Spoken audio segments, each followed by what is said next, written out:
Chapter 3: The Manic Acceleration, Europe and Symbolic Rituals, January-February 2024. Running across Europe. By the time I left for Europe in January 2024, things inside me were already burning.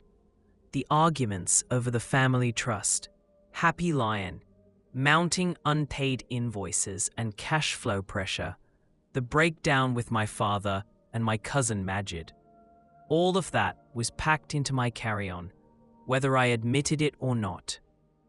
Europe is where that internal pressure turned into speed, risk, religious symbolism, and finally a kind of makes sense to me psychosis. The reason I can see it so clearly now is because I've gone back and treated the trip like evidence, building a travel log from my photos, videos, and GPS data, lining it up with my psychiatrist's report, cross-checking it against my later Clubhouse episodes and written reflections. This chapter is me talking to myself about what I was actually doing and believing in that period.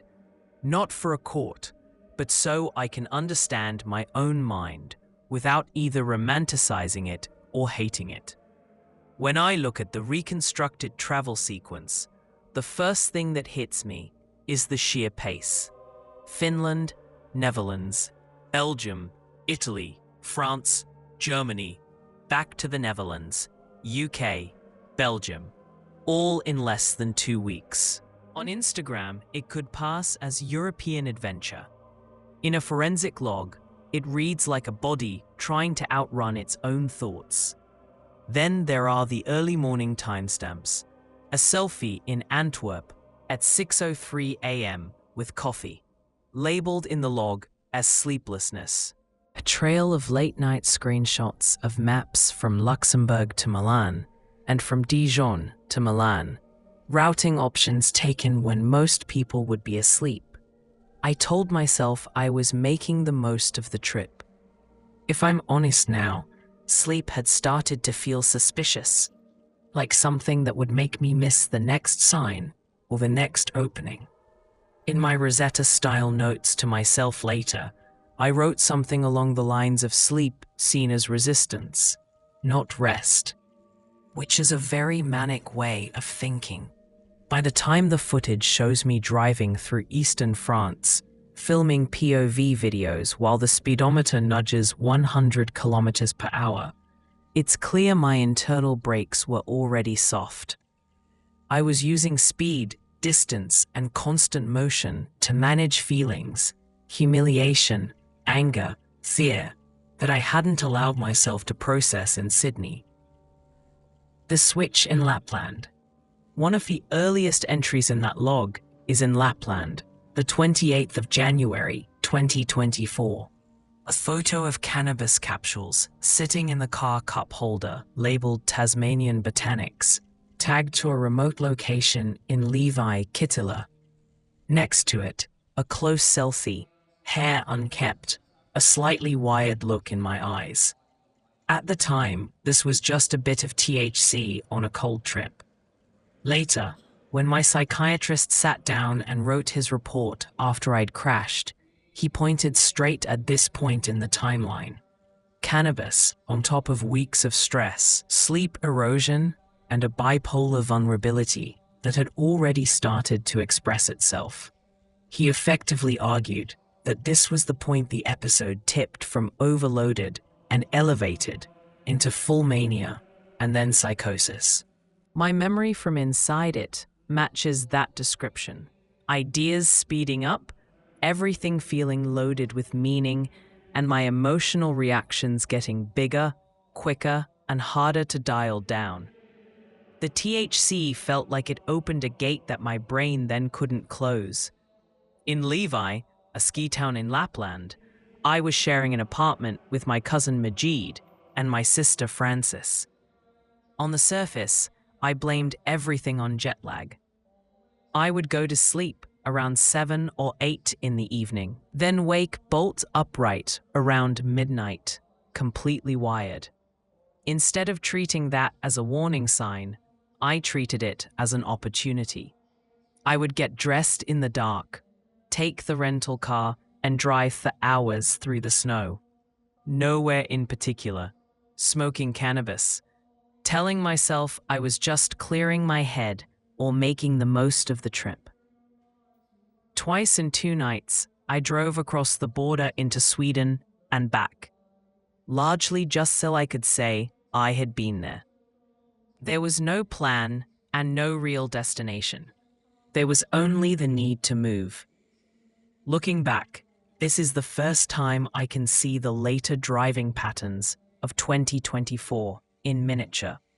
The same compulsion to be in motion at strange hours, the same sense that roads were safer than rooms. My cousin Majid and my sister Frances did notice that something was off. They saw me getting up at odd hours, disappearing for long drives, withdrawing from shared plans, and they found it bizarre and annoying that they did not have the language or the mental health framework to say, "Andrew, there is something seriously wrong with you." In their frame, it was just me being difficult, dramatic, being Andrew again. At the same time, I could feel a kind of repulsion setting in. I did not want to be around them. Small irritations felt intolerable. The more wired I became, the more I told myself I needed to be alone. That is part of why, when it came time to leave Levi, I changed my ticket and flew to Amsterdam a day earlier than them. It felt impossible to keep sharing space. I justified it as a logistics choice. Really, it was an escape. Within about a day, I'm in Amsterdam. The visual record shows the classic hits. Outside a coffee shop, inside the Heineken Museum, a group photo smiling on a canal bridge. If you only saw those, you'd think, he's doing what everyone else does in Amsterdam. But the same set of evidence shows me, within hours of those shots, standing alone by a rural canal at sunset, taking photos of strawberries by the water, and filming my feet and the stairwell as I navigate a steep, slightly dangerous staircase back to my accommodation. When I put that together now, I see the oscillation. In public, the high-functioning version of me who can still perform tourist Andrew. In private, the restless, overactive mind that can't sit still, seeking out quiet, slightly off-center spaces where the manic story in my head can keep running unchecked. In the more formal analysis I wrote later, I put this roughly at level 6 to 7, clinically manic. High, elation, impulsivity, sleep decreasing, on my own internal mood chart. I wasn't out of contact with reality yet, but I was moving too fast, sleeping badly, and beginning to treat every moment as though it contained a hidden mission. When Majid and Francis followed me to Amsterdam, we overlapped only briefly. The Airbnb I had booked was about half an hour out of the center, chosen for my need for quiet rather than their needs. They hated it and left almost as soon as they arrived. A few days later, in Paris, we lasted less than an hour together before I stormed off. After that, I only saw them again at the airport in Finland. At the time, I told myself they were ungrateful or shallow.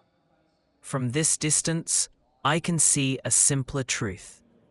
I was hypersensitive and repulsed by closeness, already constructing a story in which I had to be alone to carry out whatever mission I thought I was on. Beirishsel, the branch and the cross.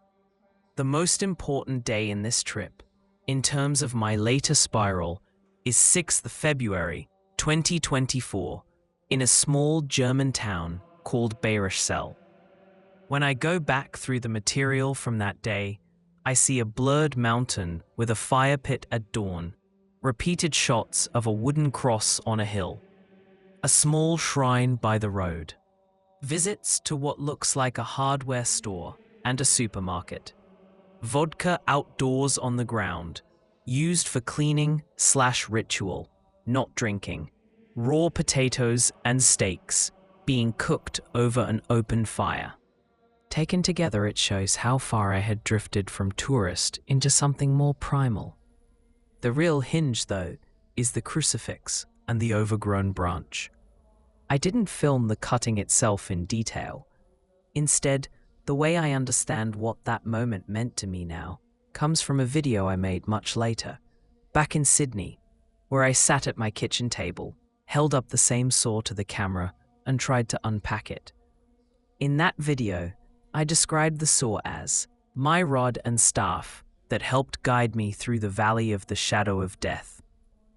I was in such a dark period in my life that I wanted to end my life.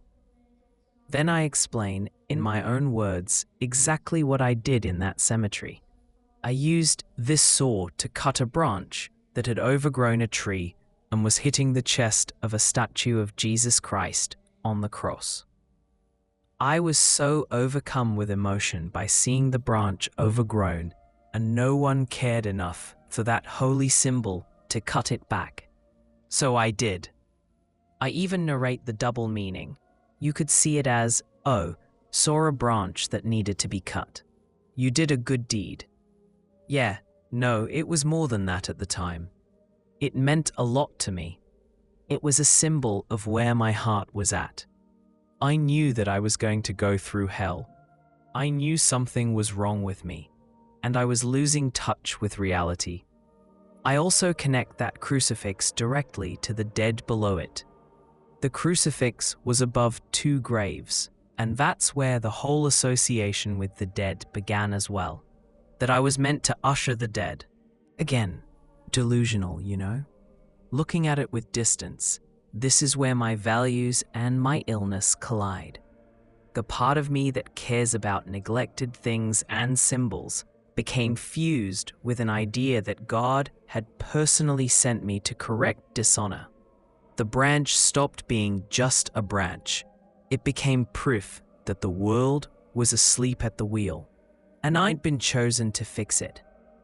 From a clinical angle, this is textbook mood-congruent religious delusion.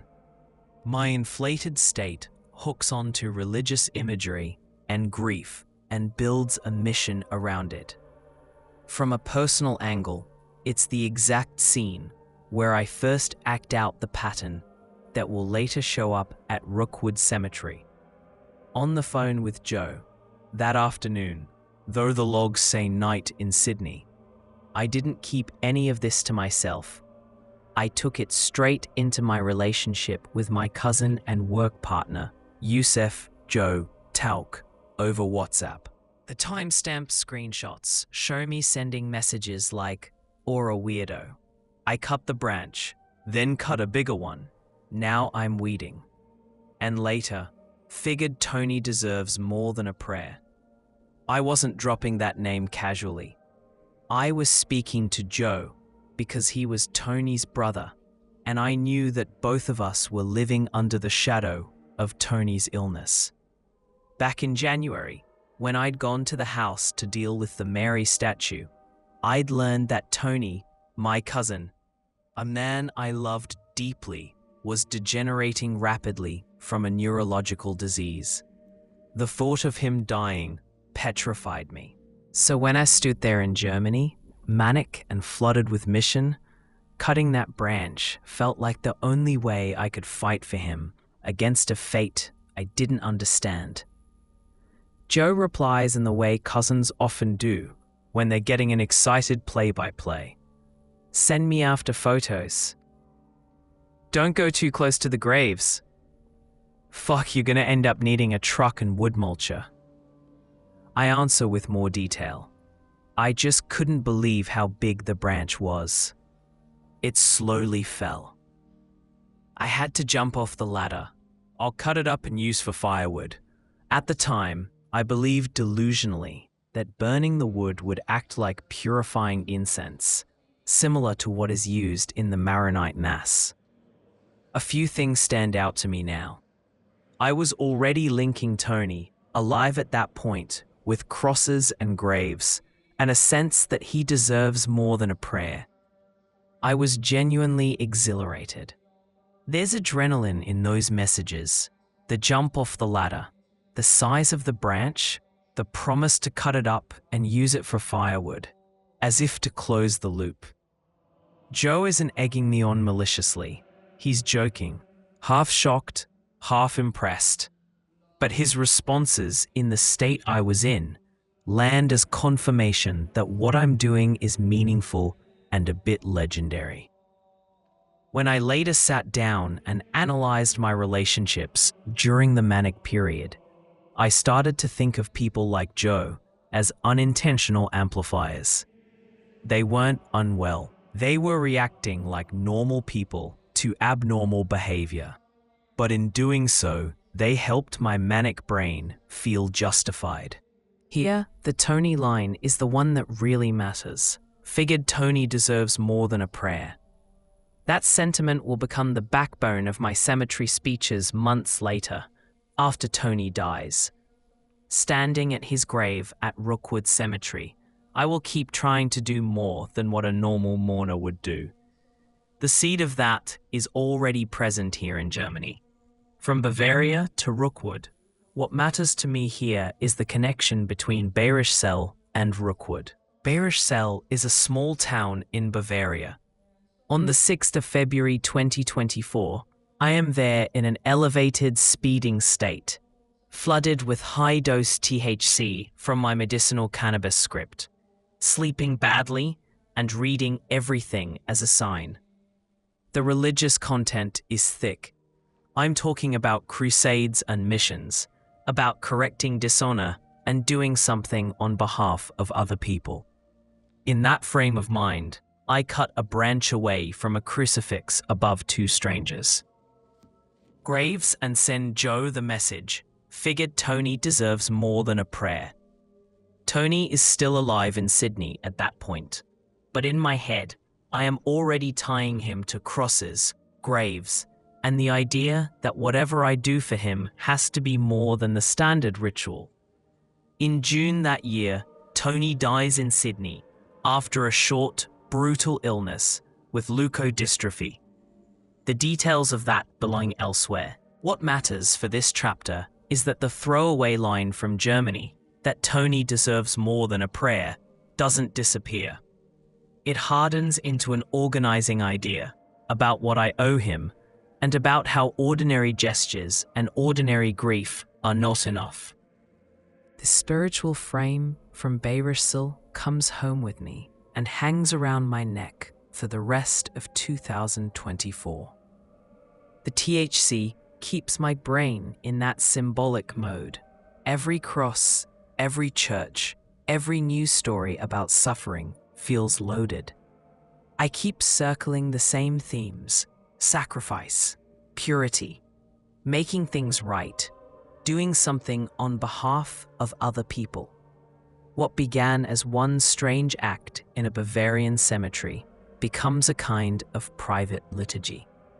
In my head, Tony is no longer just my cousin with a cruel neurological disease. He is tied to this story about honor and duty and doing more than other people do. I don't see it as delusion at the time. I see it as faithfulness turned up to 11. A year later, in June 2025, I start cycling to Rookwood Cemetery in Western Sydney to Tony's actual grave. I film long videos there, talking directly to him. Half confession, half argument. Half attempt to explain myself to a cousin who is no longer alive to answer back. Those are the cemetery videos I refer to throughout this chapter. The visits themselves belong to June 2025, a year after his death. When I lay those 2025 cemetery visits alongside the Bayerischzell footage from February 2024, the continuity is obvious. even though the mental states are different. In behaviour, I am still in active, accelerating mania, soaked in THC and religious delusion, cutting a branch off a crucifix above two unknown graves, invoking Tony's name in a foreign cemetery, telling myself I am on some kind of mission on his behalf. In Rookwood, in June 2025, I am on the other side of the worst of the mania, still strange in my behaviour, still carrying the manic story that started in 2024, but standing at Tony's grave trying to articulate grief, guilt, and anger in full sentences instead of impulsive acts, and trying to understand what happened to both of us. The script is the same. Cemeteries and crosses as the stage. Tony as the person who deserves more than a standard prayer, and me as the one who has to do something extra on his behalf. The phase is different. Germany is enactment inside the storm. Religious, psychotic, charged by THC and sleep loss. Rookwood 2025 is reconstruction after the storm. Still emotional, but now trying to piece together a story and live with what has happened. What this chapter gives me now, if I strip this chapter back to its bare bones, it's really answering one question for me. What exactly was happening to me in that window between leaving Sydney and standing in that German cemetery with a saw in my hand? On the clinical side, the answer is clear enough. When my psychiatrist later went through the timeline with me and wrote up his formal opinion, he connected the obvious dots. Months of chronic stress, unresolved rage about money and family, a vulnerable brain, eroded sleep, then cannabis on top of it all in Lapland. From there, the pattern of behavior, the speed, the risk, the religious coloring, the branch over the crucifix, fits what textbooks would call a bipolar manic episode with mood-congruent psychosis. That explanation matters. It gives me a non-moral language for why my judgment was so impaired. But it doesn't fully answer what this chapter needs to do for me therapeutically. The deeper layer is this. Behaviour is not just a symptom cluster. It's the origin scene for my cemetery narrative. The moment I decide that Tony deserves more than a prayer in front of a crucifix over two unknown graves, I am already rehearsing everything I'll later do at Rookwood Cemetery.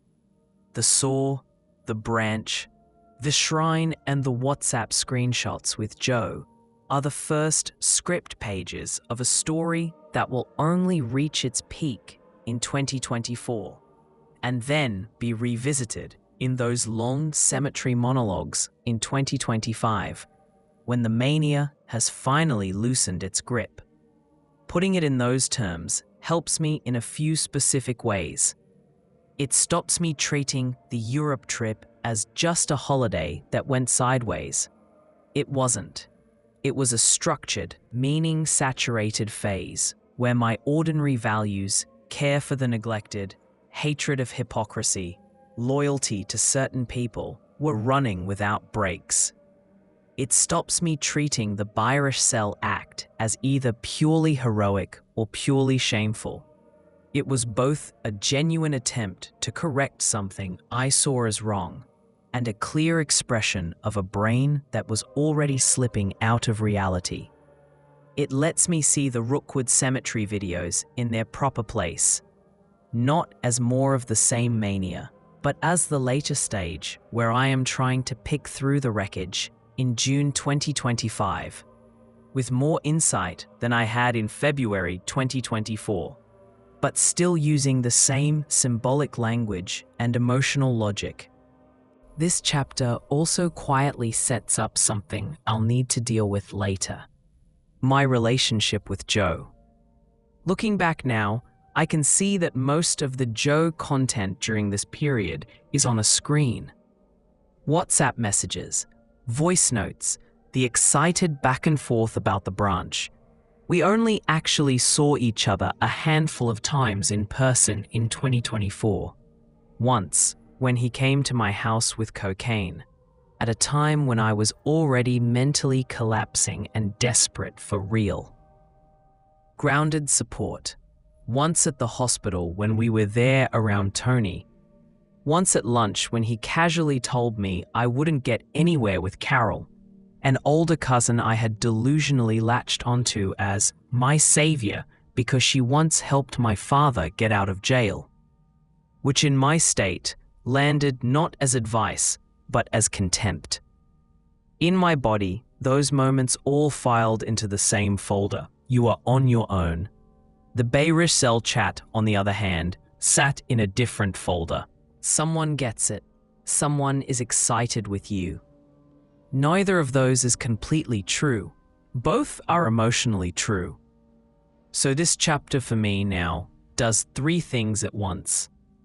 It nails down with uncomfortable precision that by the time I was cutting that branch in Germany, I was already in full-blown mania and sliding into psychosis. It shows that the cemetery Tony motif didn't appear out of nowhere after his death. It was alive in me months earlier, long before I stepped onto Australian soil again. It gently points towards later conflicts, with Joe, with my family, with myself, without turning them into a legal brief. It just says, the seeds of those fallouts are already here, in how alone, unseen, and sent on a mission I felt in Europe. When I read this back as a therapeutic document, I'm not trying to build a defense. I'm trying to build a coherent narrative that I can live with. I can acknowledge the harm and the risk in my behavior. I can honor the parts of me that were genuinely trying to protect and remember people like Tony.